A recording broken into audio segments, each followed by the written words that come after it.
Hello! Today I thought I'd do the mid-year book freakout tag as a way to structure a recollection of the books that I've read so far in 2018. I haven't done any recaps, I haven't done any reviews, I've had a pretty shoddy reading year so far. So instead of just giving you a recollection of 20 books, I thought I'd do this tag instead. So, to jump right in, the very first book that I would like to recommend, since it is the best book that I've read so far in 2018, is Idaho by Emily Ruskovich, which is a quiet and at times actually quite sad book about a couple that lives in Idaho and is trying to come to terms with the slow memory loss or the progression of memory loss in the husband. I feel like I'm not explaining this very well. It jumps around, you get different time slots sort of over the years, and to begin with I found it difficult to get into the book because of that, because I'm trying to sort of do the maths all the time with the years that are stated at the beginning of the chapter to sort of string along more of a coherent narrative. But as you get into the story, I actually thought that was really clever, seeing as one of the two main characters is also struggling with keeping all these years in his head and remembering what has happened to him. It is a very sad life story, and I read it at a point in my life where I was also sad. So this hit home, but it is written really, really beautifully, and this book was also just really nice to read because it's nice and floppy, and I greatly recommend this. Now, the second prompt of this tag is the best sequel you have read so far this year, and I haven't read any, not really. So I'd like to mention two first books in the series that I both read this year and I thought were great. And that is Strange the Dreamer on the one hand by Laini Taylor, and An Ember in the Ashes by Sabaa Tahir, I believe. Both of which are fantasy novels, and they're just both a really, really great ride. Strange the Dreamer, I thought, was great just sort of for the world building. At the centre is Laszlo Strange, who starts off as an orphan, becomes a librarian, and then goes on this epic adventure in some land that I guess is loosely based on sort of the Middle East. The country's never mentioned, and it's not really important where it's set, but there's a lot of travels through the deserts and a second strand of the story which involves half semi-gods, children of gods, and it's really magical. You really root for the main characters, and you really dislike the baddies. And I thought it was great. And An Ember in the Ashes was also really great. This came out quite a while ago. The second one is already out, and the third is due to come out this year, I believe. And this book by Sabaa Tahir follows a boy and a girl, and I thought this would be a slightly more cringy romantic fantasy, and it really isn't. The female protagonist's brother is incarcerated for basically helping the rebels, and she swears to help rescue him from this sort of militant regime, and she's not the super brave, plucky character, which I thought was refreshing. And the male main protagonist is a sort of cadet or a sort of soldier in training in this regime, and he also has all these sort of pressures that he's trying to live up to, wondering whether he even wants to live up to them, and their stories, of course, meet, overlap, intertwine, that's the word. The third prompt is a new release that you haven't read yet, but you want to. And I'm sure there are a few, and I don't really keep up to date with all of them, but one I really want to read is The Female Persuasion by Meg Wolitzer. I've read a few books of hers, and it's always been kind of hit and miss, but I've always liked her style of writing. I have minimal clue what The Female Persuasion is about, except for I think it's about a female student and her female professor that she sort of is totally in awe with. I don't know, doesn't really matter, but I'm just curious because I want to give Meg Wolitzer another try, and even though this is a really superficial idea of the plot, I think it might be for me. So I'm looking forward to reading that. And the fourth question, leading on from that, is the most anticipated release for the second half of the year. So I'm going to write it down because I already decided on this. Okay, so it's called Muse of Nightmares, and this is the second part in the Strange the Dreamer trilogy. I'm actually not sure. So the second part, and that is due to come out this year, and the first part really ends on quite a sort of heart-wrenching note, so I'm really looking forward to that. But I thought I'd also mention a standalone novel, if that's more your jam, which is supposed to come out this year, and that is Rust and Stardust by T. Greenwood, I think. And this novel, I believe, is based on the true story of a young girl called Sally who was kidnapped in the 40s, which apparently also inspired Nabokov's Lolita, which I liked, and so I'm curious for that. The biggest disappointment of all the books I read so far in 2018 is one that I feel quite uncomfortable admitting that I disliked. So this for me is Hunger by Roxane Gay, and I was really looking forward to reading this. This is her autobiographical recollection of her attitude to food, but she uses the title giving hunger in a more broader sense, just her hungering for food, but life, affection, self-worth, safety, blah, blah, blah, blah, blah. And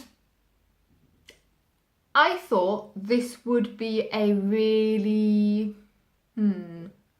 perhaps sort of body positive view on our attitude to food, being overweight, and sort of personal spin by a really good author. And I just got really irritated by it. There are lots of very, very short chapters, which often to me felt like they weren't adding much and just repeating and driving home the same idea or thought over and over again.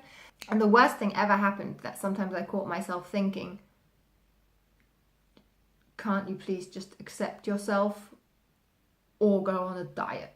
And that, like, I'm really uncomfortable having those thoughts because I really hate being so closed off and judgmental and critical, and I felt like this book was pushing me to be that way, which maybe you could like say, well, that's interesting in itself, and no, it was not what I was hoping it was going to be. I found it repetitive and negative, and surprisingly I actually would recommend it, even though I was expecting to find it really interesting.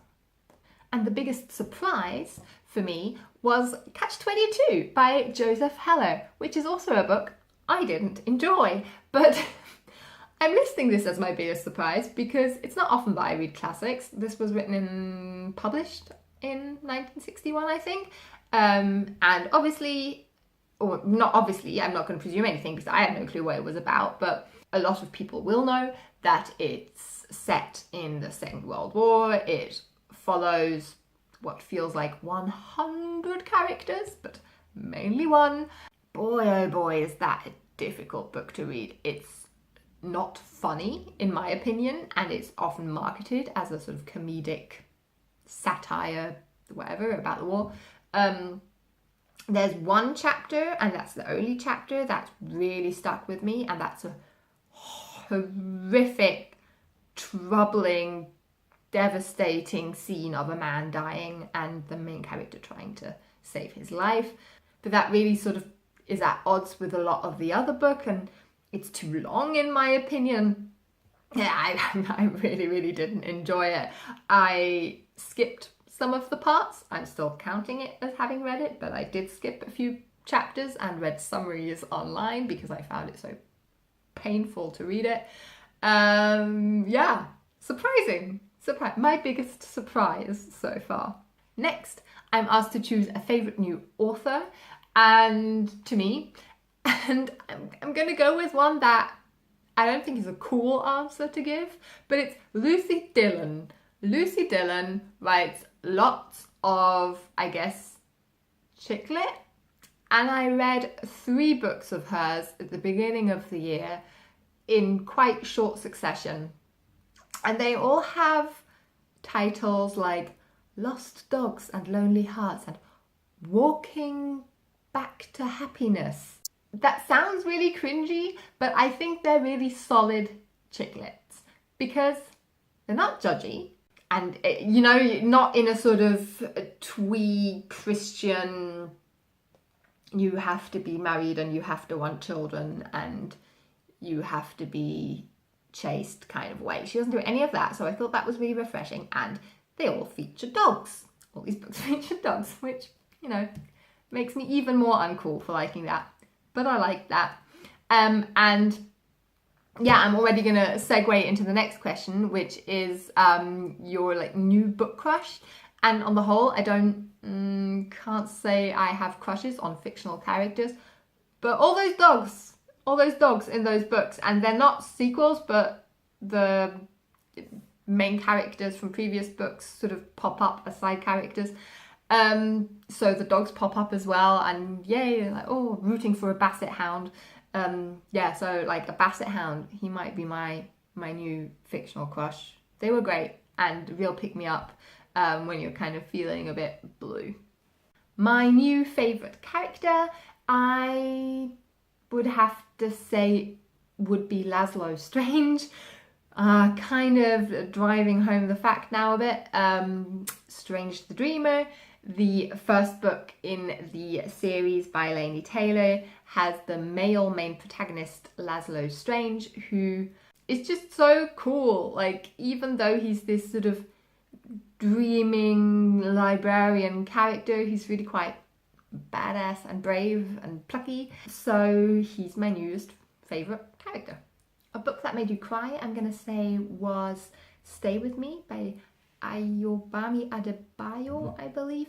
This is a book about a Nigerian couple which has difficulties conceiving. So because of that, the husband is pressured into taking another wife. On the surface, that's what it's about. It's about love and clashing with your country's traditions, perhaps, on the one hand, but it is mainly about motherhood, and those were also the parts that I found really quite difficult to read.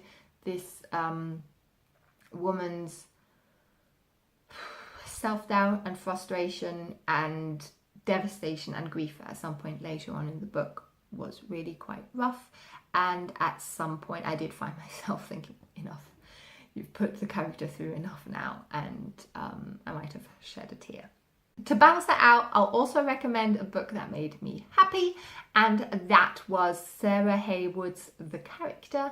The main character in this book greatly reminds you of characters like Eleanor Oliphant, which I read a few weeks after, and The Cactus I thought was more carefree and cheery though than Eleanor Oliphant in Eleanor Oliphant is Completely Fine. I do also recommend that, but The Cactus made me more happy. This is about a sort of stiff, inflexible, sort of unlikable woman called Susan, if I remember correctly, whose mother dies and the inheritance greatly favours her brother, which she can't believe and she expects foul play. So she sort of sets out to investigate that, and then it's just sort of about her own self-growth and making new friends and just being more open to new things happening in her life.